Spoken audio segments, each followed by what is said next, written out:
The line forms before sunrise. Men, women, children, all standing silently in the cold, clutching sacks and baskets, as if holding onto something solid might steady the day.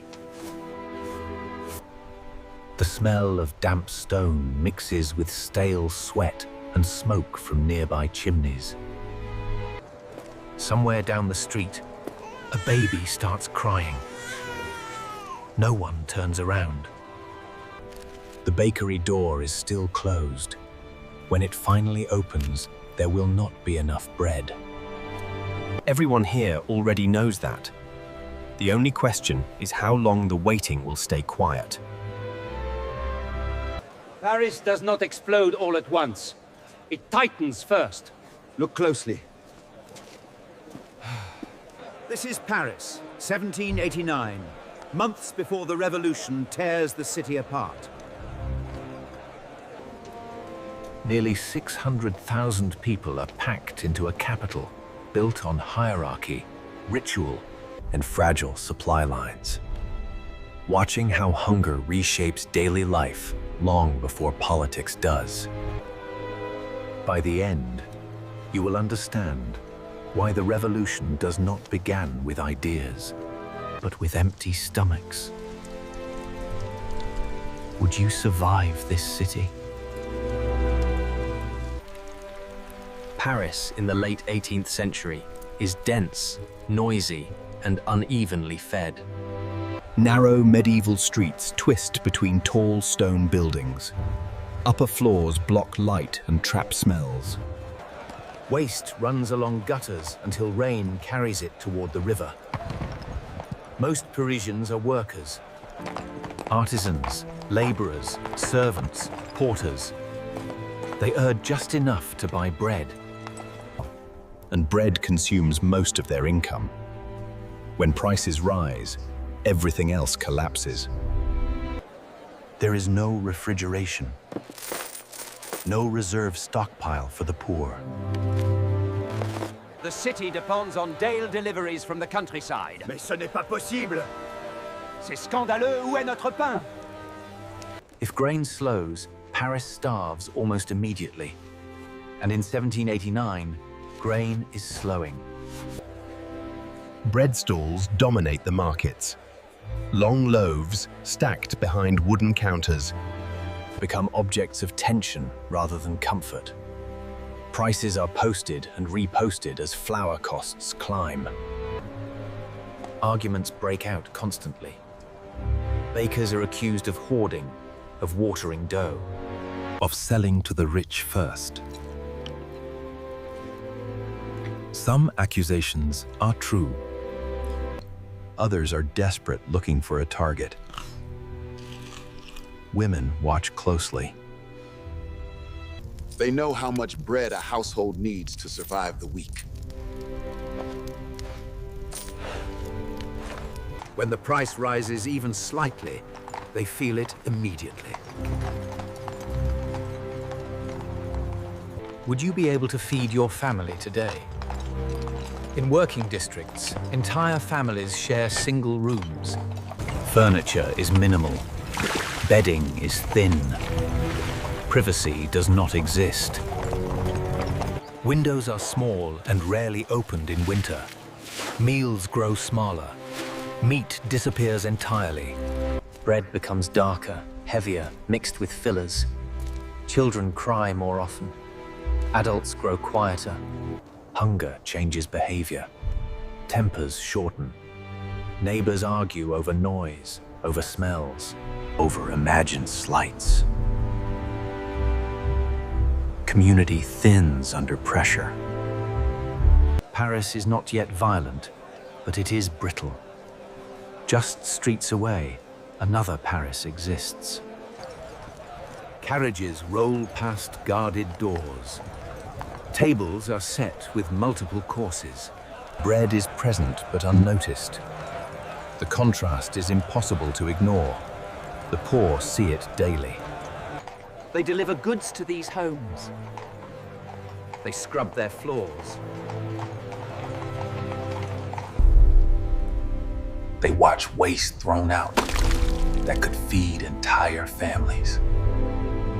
Resentment does not begin as ideology. It begins as observation. Employment is unstable. Workshops close when orders slow. Seasonal labor disappears without warning. Wages do not rise with food prices. Men line up for work that may not exist. Women take in laundry or sewing for pennies. Children are sent out to beg or scavenge. When work fails, hunger accelerates. And when hunger accelerates, patience collapses. Would you survive without steady wages here? Paris runs on rumor, News travels mouth to mouth. growing darker with each telling. Grain convoys are said to be intercepted. The king is said to be indifferent. Others are true enough to matter. Fear spreads faster than facts. C'est terrible. Regardez la fumée. And fear sharpens every shortage into an insult. Taverns fill as evenings fall. Alcohol dulls hunger and loosens tongues. Conversations grow louder, angrier. People complain openly now about prices, about taxes, about authority. What was once whispered becomes shared grievance. These rooms are crowded, smoky, and restless. A single argument can turn physical quickly. Paris is learning how close it is to the edge. Authorities try to maintain order. Patrols increase near markets. Bakers are watched closely. Grain stores are guarded. But enforcement only highlights scarcity. Every guarded cart suggests something worth stealing. Every soldier suggests fear at the top. Trust between the city and its rulers thins with each patrol. By early summer, hunger has settled into daily life. Not dramatic starvation, something worse. Constant deprivation. People wake up tired, go to bed hungry, count coins that no longer work. And now, the question hangs over Paris like smoke. If bread does not come tomorrow, What will people do instead? Some streets erupt before nightfall. Men overturn carts. Women push through lines with fists raised. Children are dragged into the fray. By parents too tired to resist. Guards try to intervene. Qu'est-ce que c'est que ça? C'est incroyable. But the crowd moves faster than authority. When they are struck, retaliation is swift. When they retreat, the message spreads. There is no protection for the desperate. Bakeries are looted. Flour and bread are carried off into alleys.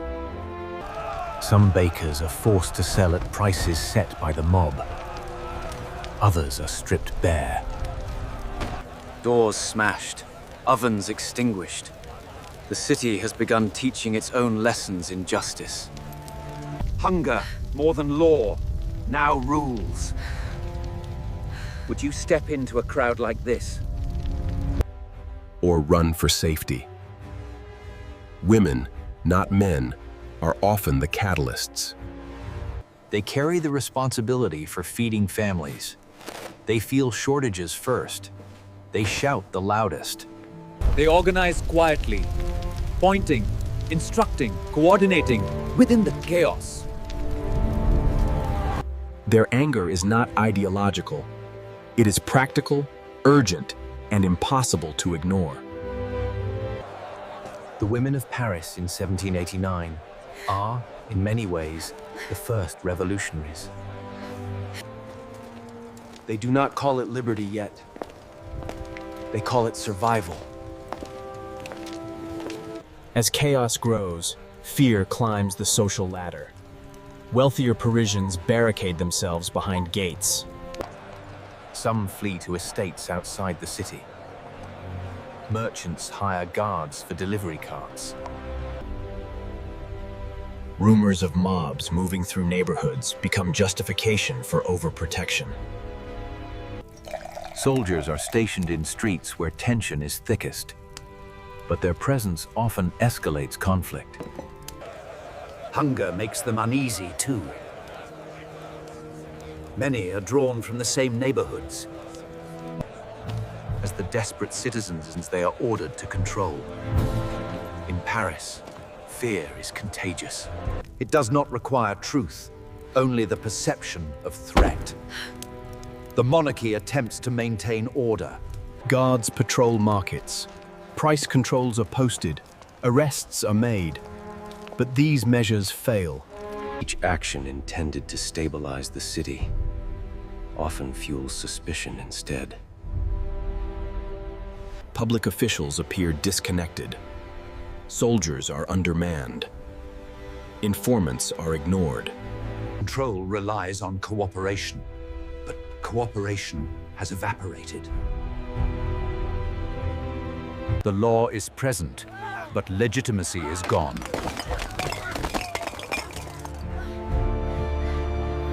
The city no longer believes the system will protect it. Survival has replaced obedience. By late July, Paris is alive with small revolts.